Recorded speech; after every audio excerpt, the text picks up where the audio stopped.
کر رہی ہے. ابھی جو ہم ریسنٹلی دیکھ رہے ہیں کہ کافی اقدامات بھی کیے جا رہے ہیں کہ کرائم کو جو ہے وہ روکا جا سکے اور اس میں کوئی بہتری لائی جا سکے, کوئی اس طرح کی پالیسیز جو ہیں وہ بنانی چاہیے تاکہ جو ہے لوگ جو ہیں وہ ان کو تحفظ مل سکے. بیسیکلی تو یہ ہوتا ہے نا کہ عوام چاہ رہی ہوتی ہے کہ ہمیں جو ہے کہیں نہ کہیں ریلیف اور تحفظ جو ہے وہ ملے, اور پولیس ان کے ساتھ جو اپنا رویہ ہے اس کو بہتر کر سکے, کیونکہ ہم ہمیشہ دیکھتے ہیں کہ ایف آئی آر کٹوانے کے لیے آپ کو پہلے بہت ساری مشکلات کا سامنا کرنا پڑتا تھا, اور ابھی جو ہے کچھ بہت ساری چیزیں نئے ہمارے پولیس آفیسرز آئے ہیں, انہوں نے بہت زیادہ ان چیزوں پہ فوکس بھی کیا. میں اپریشیٹ, جو چیزیں اچھی ہیں ان کو ہمیشہ اپریشیٹ کرنا چاہیے. میں ہمیشہ کرٹیسائز بھی کرتی ہوں کیونکہ یہاں پر آپ کو بیٹھ کے ایک عام بندے کی آواز بننا ہوتا ہے, تو آپ نے بہت ساری چیزوں کو ساتھ لے کر چلنا ہوتا ہے. تو ہم ان تمام مسائل کو بھی ڈسکس کرتے ہیں کہ تاکہ لوگوں کو پتہ چل سکے, اویئرنیس بھی لوگوں تک پہنچ سکے کہ ایکچولی پولیس جو ہے وہ اس ٹائم کیا اقدامات کر رہی ہے, کیا کام کر رہی ہے. اچھا, سیکیورٹی ایجنسی میں 3 کروڑ 75 لاکھ کی ڈکیتی ہوئی ہے, اس حوالے سے ہمیں بتائیے گا کہ یہ کیا معاملہ ہے؟ تقریباً گزشتہ ماہ کی یہ بات ہے. میں آفس آیا تو میرے پاس, میں نے تو رات کو بریک کر دی تھی خبر, یہ تقریباً رات کو 1-2 بجے کا واقعہ ہے گزشتہ ماہ. مجھے اطلاع ملی ہے کہ نجی سیکیورٹی کمپنی ہے, ادھر نہ ڈکیتی کی واردات ہو گئی ہے. میں نے فوری طور پہ خبر دی. خبر دینے کے بعد میں نے پھر اپنی انویسٹیگیشن شروع کر دی. میں نے کہا یار اتنی بڑی سیکیورٹی کمپنی ہے جو بینکوں میں پیسہ وغیرہ بھجواتی ہیں, ان کی ڈکیتی ہو گئی ہے, کیا معاملہ ہو سکتا ہے. خیر میں نے آفس سے گاڑی لی اور میں موقع پہ چلا گیا. جب میں موقع پہ گیا تو میں نے وہاں اپنی انویسٹیگیشن کی. تو وہاں پر جب میں جاتا ہوں تو وہاں پر ہمیں جو انچارج ہیں وہاں سیکیورٹی کمپنی کے, وہ ملاقات کرتے ہیں میرے سے. میں ان سے بات کرتا ہوں تو وہ مجھے بتاتے ہیں کہ میں نے کہا کیسے واقعہ ہوا. انہوں نے کہا یار ہمیں خود سمجھ نہیں آ رہی کہ کیسے واقعہ ہو گیا یہ. تو انہوں نے مجھے بتایا, انہوں نے کہا یار شام کو نا, جب رات کو ہمارے پاس یہاں پہ 4 گارڈ موجود ہوتے ہیں. میں نے ان سے بات کی, میں نے کہا مجھے یہاں پر آپ کا کوئی CCTV کیمرہ نظر نہیں آ رہا. اتنی بڑی سیکیورٹی کمپنی ہے, کوئی بھی تہوار وغیرہ آ جاتے ہیں, مشکل وقت آ جاتا ہے تو پیسہ تو آپ کو بس باؤنڈ کرنا پڑے گا. انہوں نے کہا یہ ہماری غلطی ہے کہ اس کی CCTV کیمرے نہیں لگے ہوئے, کیونکہ ہماری اپنی سیکیورٹی اتنی ہائی الرٹ ہوتی ہے کہ کیمروں کی ضرورت نہیں پڑی. میں نے کہا کیمرے تو پھر بھی ضرورت ہوتے ہیں. تو خیر انہوں نے کہا جی ہمارے پاس رات کو 4 گارڈ موجود تھے, جن میں سے جو ڈاکو وغیرہ تھے, ڈکیٹ تھے, وہ آئے ہیں. انہوں نے ایک گارڈ کے اوپر سپرے کیا, اس کو بے ہوش کر دیا, اور دوسرے کو جو ہے وہ رسیوں سے باندھ دیا اور مارا پیٹا بھی کیا. وہ جب انہوں نے مجھے تصویریں وغیرہ جب میرے پاس جو آئی تھی, میں نے دیکھا بھی صحیح, اس کو 4 پائی کے ساتھ باندھا ہوا تھا. اب میں نے ساتھ میں خفیہ پولیس کی ایجنسیاں بھی آئی ہوئی تھی, ان سے بھی میری بات ہوئی. ان سے بھی میں نے پوچھا. سب سے بڑی بات یہ ہوتی ہے کہ پولیس جو ہماری بہت تیز ہو چکی ہے. انہوں نے سب سے پہلے نا دیکھا کہ ڈکیٹ جو ہیں, وہ چور ڈکیٹ جب آئے ہیں, اندر گھسے ہیں, تو وہ کون سے راستے سے اندر آئے ہیں. انہوں نے پورا ایک مربع ٹائپ نا ان کے پاس ویئر ہاؤس تھا, اس میں انہوں نے یہ کیا کہ تمام تر انہوں نے دیواریں جو جس پہ ہاتھ رکھا جاتا ہے, فرانسسک سارا کچھ انہوں نے کیا, تو ایسا کچھ بھی ان کو نہیں ملا. انہوں نے یہ تو گارنٹی سے مجھے بتا دیا تھا کہ اوپر سے کوئی بھی نہیں آیا دیوار پھلانگ کر. پھر میں نے ان سے پوچھا, میں نے کہا پھر یہ کون ہو سکتا ہے, کیسے ہو سکتا ہے. پھر تو ظاہر سی بات ہے جب دیوار پھلانگ کے کوئی نہیں آیا تو پھر تو اندر کے بندے ہی ملوث ہو سکتا ہے. انہوں نے مجھے یہ بتایا کہ آپ بالکل ٹھیک کہہ رہے ہیں, ہمیں بھی ایسے ہی شک پڑ رہا ہے. تو پھر میں دوبارہ ایجنسی والے جو انچارج تھے ان کے پاس گیا. میں نے کہا آپ کو کسی پہ شک؟ انہوں نے کہا ہمیں شک تو کسی پہ بھی نہیں ہے, لیکن اللہ بہتر جانتا ہے, کیا پتہ ہو بھی صحیح اپنا. تو وہی جو ہمارا شک تھا, پولیس نے دن رات محنت کر کے تقریباً 2 دن کے اندر ہی جو ڈکیٹ تھے ان کو گرفتار کر لیا. تو پولیس کی اپنی ایک تفتیش ہوتی ہے, اس تفتیش کے مطابق ڈاکو خود بول پڑا جی میں تھا. تو ظاہر سی بات ہے پولیس ان کو کچھ ایسے لالچ وغیرہ یا کچھ بھی اس طرح کا کر لیتی ہیں, تو جس پر نا پولیس نے وہ تقریباً 2 دن کے اندر نا اس نے یہ مان لیا کہ میری پلاننگ تھی. اس نے اپنے دیگر ساتھیوں کے ساتھ, اور 2 گارڈ اس میں ملوث تھے. جو 4 گارڈ تھے, 2 میں سے انہوں نے 2 جو تھے ان کے اوپر ایک کو سپرے کر کے بے ہوش کر دیا تھا, دوسرے کو جو ہے وہ باندھ دیا تھا اپنے ہی گارڈوں نے. صحیح, مطلب اپنے ہی کہتے ہیں نا کہ لوگ جو ہیں وہ اس میں ملوث. تو مزید بھی آپ سے بات کرتے ہیں. ناظرین ابھی چلتے ہیں اپنے سیگمنٹ کی طرف, ٹوڈیز ویدر.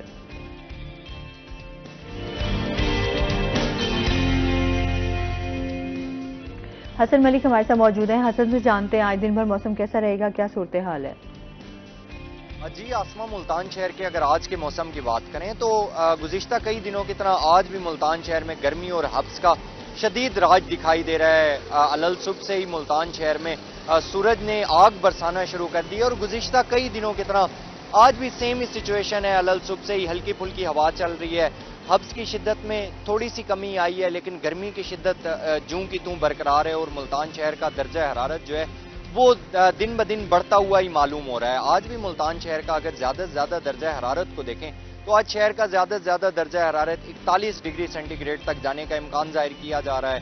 کم سے کم درجہ حرارت آج ملتان اور گرد و نواح کا 30 ڈگری سینٹی گریڈ پر ریکارڈ کیا گیا ہے. ہوا میں نمی کا تناسب بھی قدرے بہتر ہے, لیکن اس کے باوجود بھی گرمی کی شدت برقرار ہے, جو کہ آج 63% تک ریکارڈ کیا گیا ہے. ایئر کوالٹی انڈیکس کو دیکھیں تو ملتان شہر کا ایئر کوالٹی انڈیکس گزشتہ کئی دنوں کی طرح آج بھی بدترین حد تک آلودہ ہے, جو کہ 164 پوائنٹس پر ریکارڈ کیا گیا ہے. پاکستان کے فضائی آلودہ ترین شہروں کی لسٹ میں ملتان کی سٹینڈنگ کو دیکھیں تو آج ملتان 6 نمبر پر سٹینڈ کر رہا ہے. آسما, محکمہ موسمیات کی جانب سے یہ پیشگوئی ظاہر کی جا رہی ہے کہ ایک ہفتے کے دوران ملتان شہر میں گرمی کی شدت جو ہے اس میں نمایاں اضافہ دیکھنے کو آئے گا. حبس کی شدت جو ہے اس میں بھی نمایاں اضافہ دیکھنے کو آئے گا, اور یہ گرمی کی ایک لہر جو ہے یہ آئندہ ایک ہفتے سے 10 دن تک یوں ہی برقرار رہے گی. اور طبی ماہرین کی جانب سے اور ڈاکٹرز کی جانب سے شہر اولیا کے باسیوں کو بار بار یہ ہدایات جاری کی جا رہی ہیں کہ اول تو دوپہر کے جو پیک آورز ہیں جس میں 12 سے لے کے 3-4 بجے تک, تو شہری اس میں کم سے کم کوشش کریں گھروں سے باہر نکلیں اور جتنے بھی اپنے کام کاج ہیں وہ اس سے پہلے یا اس کے بعد وائنڈ اپ کر لیں, تاکہ گرمی کی وجہ سے ہیٹ ویو کا بھی خدشہ پایا جاتا ہے, جس کی وجہ سے شہریوں کی طبیعت بھی کافی زیادہ خراب ہونے کے خطرات لاحق ہوتے ہیں. تو ڈاکٹرز کی جانب سے یہ بھی کہا جا رہا ہے پانی اور جوسز کا استعمال زیادہ سے زیادہ کر دیں, ٹھنڈے مشروبات جو ہیں ان کا استعمال زیادہ سے زیادہ کریں تاکہ ان کی صحت ایز اٹ از برقرار رہے. آئندہ 24 گھنٹوں کے حوالے سے بات کریں تو آئندہ 24 گھنٹوں کے دوران ملتان شہر کا موسم شدید گرم رہنے کا امکان ہے, اور آئندہ 24 گھنٹوں کے دوران ملتان شہر کا درجہ حرارت بھی نمایاں حد تک بڑھنے کا امکان ظاہر کیا جا رہا ہے. جی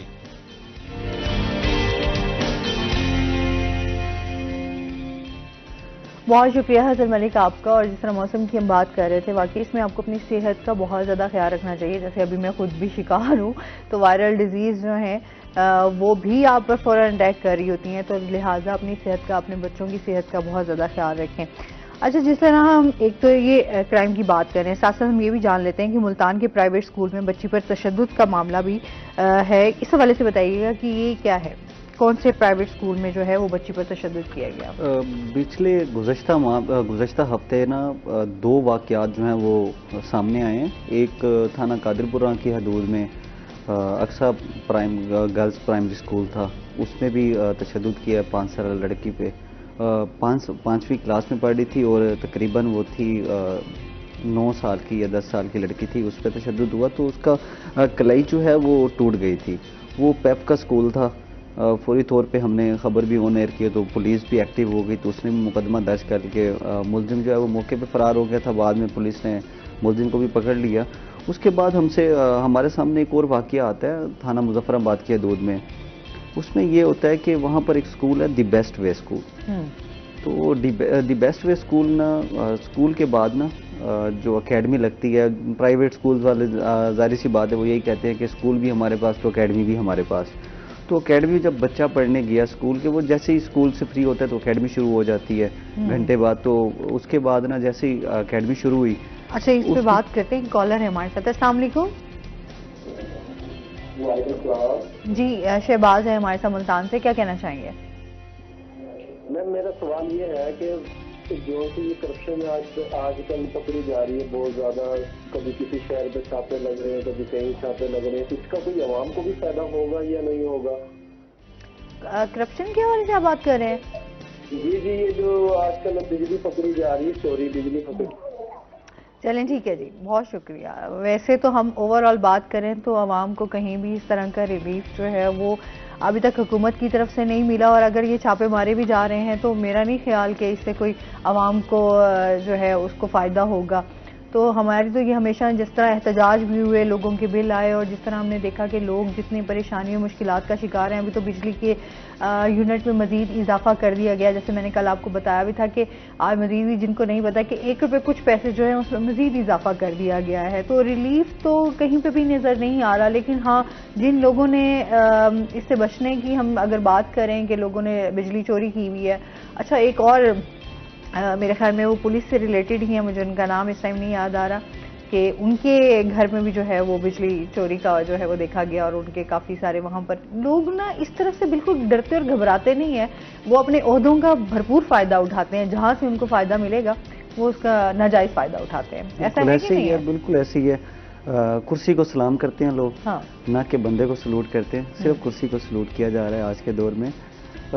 باقی ان کا جو کالر کا سوال ہے کہ کچھ فائدہ ہوگا، ان کو صرف یہی فائدہ ہوگا کہ جو ان کے گھر جو لائٹ پوری نہیں آتی، وہ جو بجلی چوری ہوتی ہے نا، تو اس سے لائٹ جو ہے وہ کم پڑ جاتی ہے، وولٹیج وغیرہ کم ہو جاتے ہیں.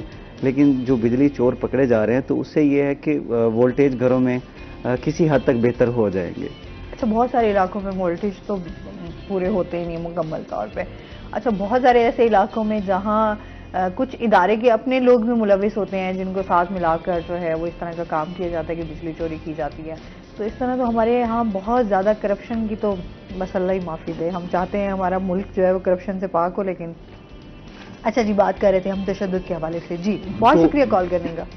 تو سامنے جب بات آئی ہمارے کہ بچے پہ تشدد ہوا ہے، 5 سال کا بچہ ہے اور پی جی کلاس میں پڑھتا تھا.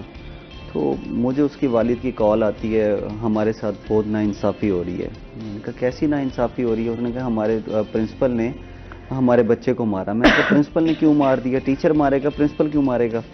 تو اس نے جب بتایا کہ اکیڈمی کے ٹائم جو ہے وہ پرنسپل تمام بچوں کو پڑھاتا ہے، اور اسی دوران نا بچے کو جب تشدد کیا، لاٹھی سے جب بچے کو 5 سالہ بچے پہ تشدد کیا تو اتنے نشانات پڑ گئے کہ مجھ سے بھی نہیں دیکھے گئے. میں نے بار بار کوشش تو کی میں کیا کروں. تو پھر میں نے یہ سوچا کہ خبر لگا کے اس کے بعد میں نے فوری طور پہ پولیس سے موقف لیا. میں نے کہا کیا کارروائی کر رہے ہو؟ جب میں خود موقع پہ جب پہنچا تو میں اور پولیس ہم دونوں سیم پہنچے ہوئے تھے. خیر اسکول کا جو پرنسپل تھا وہ بھی موقع پہ تو وہ بھی فرار ہو چکا تھا، کیونکہ جب ہم نے خبر آن ایئر کی پولیس حرکت میں آئی. تو پولیس بھی جب میں آفس سے نکلا تو تھوڑا سا سفر ہے انڈسٹریل اسٹیٹ تک جانے کا، پولیس وہاں تھانہ مظفر آباد سے وہاں پہنچی. تو ہم دونوں اکٹھے مل کے ہم نے کام کیا وہاں پر. تو جو اسکول کا پرنسپل تھا وہ بھی فرار ہو گیا. تو اس کے بعد ہم نے بڑی کوشش کی اسکول پرنسپل سے بات بھی کرنے کی، لیکن وہ اپنا موقف بھی دینے سے انکاری تھا. خیر اس کے جو ٹاؤٹس تھے اسکول پرنسپل کے علاقے کے اپنے 2-3 وہ بھی آ گئے، ہمارے ساتھ بحث کرنے لگ گئے.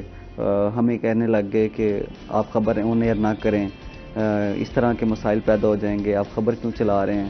میں نے کہا یار میں تو کچھ بھی نہیں کر سکتا، میں تو انصاف دلوا سکتا ہوں صرف.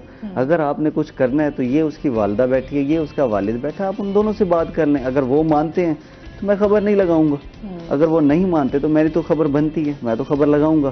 میں کو یہ پولیس بھی ہے، پولیس سے بھی پوچھ لیں، آپ بندہ اریسٹ کروا لیں، مجھے موقف دلوا دیں، میں اپنا موقف لے کے چلا جاؤں گا.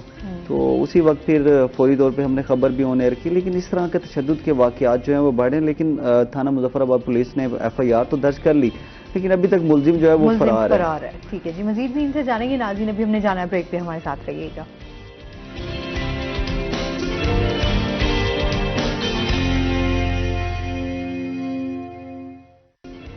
ویلکم بیک ناظرین، روہی 8 میں آپ کو خوش آمدید کہتے ہیں.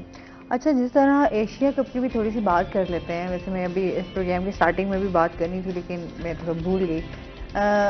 پاکستان اور انڈیا کا میچ تھا، اور بہت زیادہ آپ کو پتہ ہے کہ جب بھی پاکستان اور انڈیا کا میچ ہوتا ہے تو تمام جتنے بھی کرکٹ کے شائقین ہیں پورا پاکستان ہی میرے سامنے، جو پاکستان سے باہر بھی رہتے ہیں اسپیشلی ان کے نا ٹی وی کے سامنے بیٹھ جاتے ہیں کہ اس ٹائم جو ہے وہ میچ سٹارٹ ہونا ہے، اور اس کے بعد وہ وہاں سے ہلتے نہیں ہیں. لیکن کل کا جو میچ تھا وہ اس طرح کا میچ تھا کہ لوگ بہت زیادہ ڈس ہارٹ بھی ہوئے، کیونکہ انڈیا نے بڑی اچھی بیٹنگ بھی کی، بالنگ بھی کی، اور بہت اچھا کھیلے اور بہت اچھا سکور بنایا اور بہت اچھا ٹارگٹ دیا. تھوڑا سا پاکستانی ہیلے بھی ہیں، ایسے ہی ہے نا. اور لیکن وہی بات کہ میمز بھی اس کے اوپر اتنی بے شمار کل کی بنی ہیں، آپ کو پتا ہے، کیونکہ جب جو انڈینز ہوتے ہیں اسپیشلی وہ بہت زیادہ اس چیز کو اپنے سر کے اوپر سوار کر لیتے ہیں، چاہے ان کے چینلز بھی ہیں. تو کل تو وہ بہت خوش دکھائی دے رہے تھے کیونکہ جو ہے انڈیا بہت اچھے رن سے جیت گیا اور پاکستان جو ہے وہ کل میچ ہار گیا.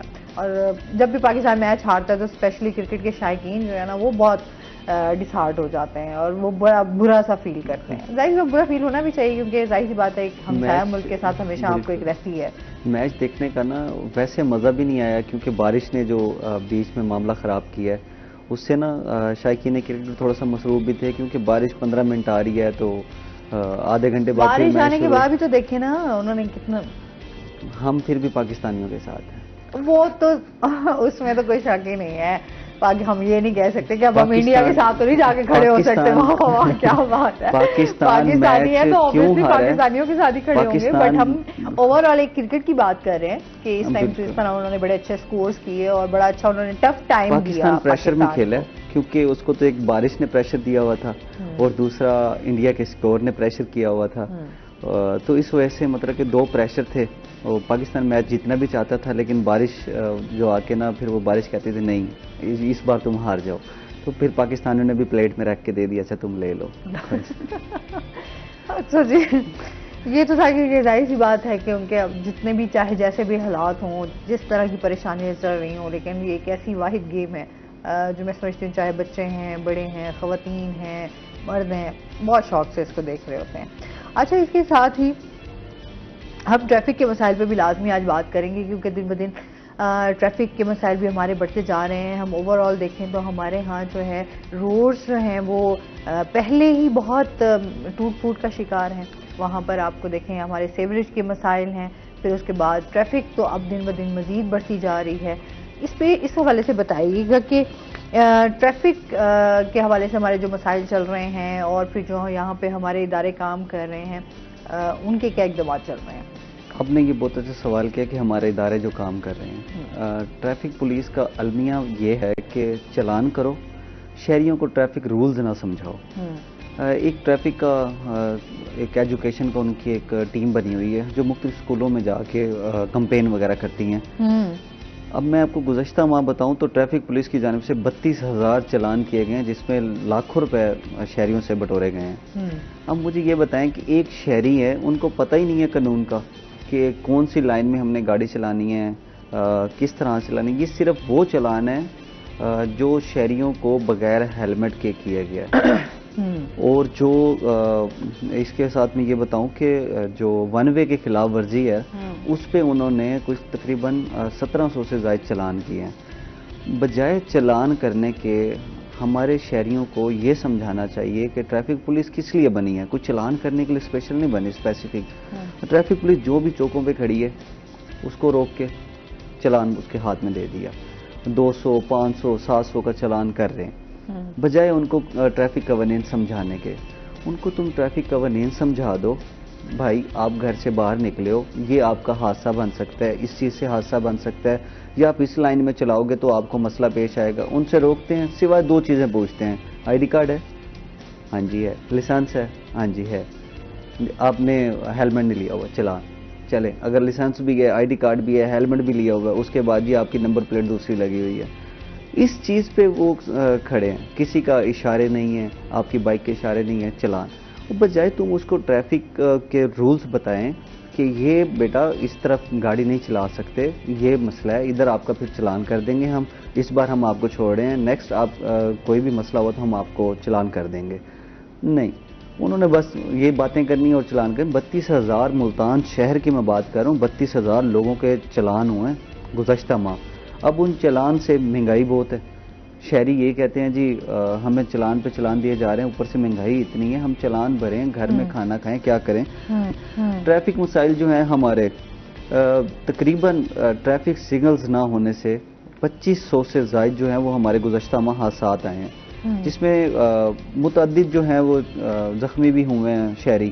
تقریباً 300 سے زائد شہری جو ہیں وہ زخمی ہوئے ہیں. اس میں سے 10 سے زائد جو شہری ہیں وہ بھی جان کی بازی ہار چکے ہیں. بجائے میں تو یہی کہوں گا شہریوں کو ٹریفک قوانین پہ عمل کریں, اور ٹریفک پولیس سے یہ کہوں گا کہ باقاعدہ چلان جو ہیں وہ روک دیں, شہریوں کو اویئرنیس پیدا کریں. گزشتہ میری بات ہوئی تھی پچھلے ہفتے سی ٹی او ملتان سے, جو چیف ٹریفک آفیسر ہیں راؤ نعیم شاہد, انہوں نے تو ہاتھ سیدھا ہی کھڑے کر دیے. انہوں نے کہا یہ جو عوام ہے ان کو سمجھانا فضول ہے, بجائے انہوں نے کہا ہے کہ بچوں کو جو ہے اویئرنیس پیدا کریں, کیونکہ بڑے جو ہیں بچوں سے سیکھیں گے. بچے تو چلے جو بھی کریں گے, جو ابھی اس وقت روڈوں پہ سفر کر رہے ہیں ان کو کم سے کم اویئرنیس تو دینی چاہیے. میں یہ کہوں گا کہ شہریوں کو اویئرنیس دیں تاکہ شہریوں کو پتہ ہو کہ ہم نے گاڑی کس سمت میں چلانی ہے. اور میں آپ کو 100 ہی بتا رہا ہوں, ملتان میں کوئی چوک ایسا نہیں ہے, کوئی ایسا شرح نہیں ہے جہاں پہ رش نہ ہو, جہاں پہ حادثات نہ ہو. ٹریفک پولیس بھی یہ جانتی ہے, سب کو پتہ ہے, لیکن عمل نہیں کرنا. اچھا, اس میں دونوں کا بھی سمجھتی ہوں, ہماری اپنی بھی کچھ ذمہ داریاں ہیں جس کو آج تک ہم نے کبھی اس سمجھنے کی کوشش ہی نہیں کی. اچھا, ٹریفک رولز کی آپ بات کر رہے ہیں تو ٹریفک رولز کو فالو کون کرتا ہے؟ سب سے پہلے تو یہ بتائیں. کبھی اس کے حوالے سے بہت زیادہ کمپلینس بھی کی جاتی ہیں, اور سب سے پہلے ہمارے ہاں جو سب سے بڑا مسئلہ آتا ہے نا وہ ٹریفک کے حوالے سے وہ یہ ہوتا ہے کہ ہم نے آج تک کبھی سیکھا بھی نہیں ہے نا. ایک ہوتا ہے کہ آپ کے پاس ایک ادارہ ہو جہاں سے آپ کو پراپر آپ ٹریننگ لیں اور تب آپ روڈ پہ آئیں.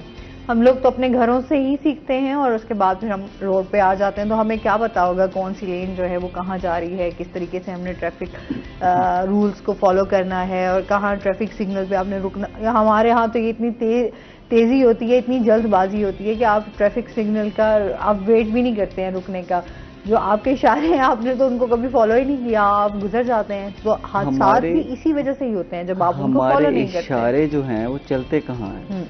کچھ جگہوں پر ہیں, اگر کچھ جگہوں پر بھی ہیں تو وہاں لوگ ان کو فالو نہیں کرتے. کچھ جگہوں پر اگر ہیں بھی صحیح نا, تو میں اگر ملتان سے بیک چلا جاؤں, لاہور چلا جاؤں, اسلام آباد, ادھر ادھر چلا جاؤں, تو وہاں پر لوگ ٹریفک کے عمل کرتے ہیں. کیوں؟ وہاں کی ٹریفک پولیس جو ہے وہ کافی متحرک ہے. وہ صرف وہی چلان کریں گی جو رولز اینڈ ریگولیشن کے اگینسٹ ہوگا. میں ابھی صبح کے ہی آپ کو بتا دیتی ہوں کہ ابھی میں صبح اپنے آفس کے لیے آ رہی تھی, تو مجھے اس چیز پہ واقعی غصہ تھا کہ ایک آپ کے پاس ٹریفک پولیس والا سامنے کھڑا ہوا ہے اور وہ گپے مار رہا ہے, ٹھیک ہے, اور ٹریفک کیونکہ یہ اس طرح کا ایس پی چوک اس طرح کا بنا ہوا ہے کہ یہاں ٹریفک حادثات جو ہیں وہ بہت زیادہ ہو جاتے ہیں اگر ان کو نہ دیکھا جائے پراپر. تو اتنی بڑی گاڑیاں بھی آ رہی ہوتی ہیں اور سامنے سے بھی ادھر سے ایک ٹی چوک سا بنا ہوا ہے یہ اسپیشلی, تو اس کو کوئی دھیان ہی نہیں تھا کہ آپ نے ٹریفک کو کس طریقے سے جو ہے ان کو لے کر چلنا ہے. تو آگے میں نے گاڑی ٹرن کی تو آگے مزید گاڑیوں کا رش ہوا, حالانکہ بہت غلط ان کی لین تھی, لیکن اس کے بعد جو ہے آپ آنے والے کو تو راستہ ہی نہیں دیتے ہیں. جس کی جس طرح کوشش ہوتی ہے کہ بس یار مجھے کسی طریقے سے راستہ مل جائے, میں وہاں سے اپنی گاڑی یا بائک نکال لوں یا رکشہ نکال لوں. تو جب تک آپ ان چیزوں کو فالو نہیں کریں گے تو عوام تو ماشاءاللہ ہے, عوام تو کبھی بھی نہیں کسی چیز کو سمجھے. ملتان کی صرف ٹریفک پولیس جو ہے وہ صرف چلان کرنے کے لیے بنی ہوئی ہے. تو بہت مزے سے کھڑے ہوتے. میں تو یہ حیران ہوں, آپ اتنے یار ایک چوک جہاں پر آپ کے ڈی سی او ہاؤس ہے آپ کھڑے ہو یار, یہ چوک پہ کمال ہے. ویسے انتہائی یہ بھی وہ کہتے ہیں نا جب آپ اپنے پروفیشن کے لیے اس میں بالکل آپ سیریس ہی نہیں ہے کہ آپ اپنی ذمہ داری کو کیسے آپ نے پورا. کروڑوں روپے مالیت کے جو ہیں وہ ٹریفک سگنل جہاں جہاں لگے ہوئے ہیں, اور ٹریفک سگنل لگے بھی ایسی جگہ پہ ہوئے ہیں جہاں رولز فالو نہیں کیا جاتا. حالانکہ اشد ضرورت تھی, لیکن یہاں پر بالکل بھی اس طریقے سے کام نہیں کیا جا سکے. اس پہ مزید بھی ہم بات کریں گے. ناظرین ابھی ہم نے جانا ہے بریک پہ, ہمارے ساتھ رہیے گا.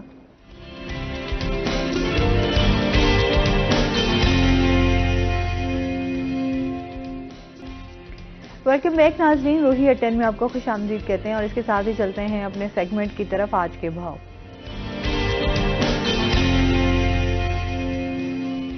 شکیل سلطان ہمارے ساتھ موجود ہیں. شکیل سے جانتے ہیں آج مارکیٹ میں سبزیوں پھلوں کے کیا ریٹس ہیں. جی, اگر بات کی جائے ملتان شہر کی سبزی اور پھلوں کی مارکیٹ میں آج کے تازہ بھاؤ کی, سبزیوں اور پھلوں کی قیمتوں میں روز بروز جو ہے وہ کہیں اضافہ ہوتا دکھائی دیتا ہے تو کہیں قیمتیں کم ہوتی بھی دکھائی دیتی ہیں. تو قیمتوں کا کم ہونا اتنا نہیں ہوتا کہ عام شہری کو ریلیف ملے, لیکن قیمتوں کا زیادہ ہونا ایسے ہوتا ہے کہ شہریوں کی چیخیں نکل جاتی ہیں. آج کی جو مارکیٹ کی صورتحال ہے, اضافہ زیادہ دیکھا گیا ہے. سرکاری قیمتوں میں بھی اضافہ دیکھا گیا ہے. اگر پہلے سبزیوں کی بات کریں, سبزیوں میں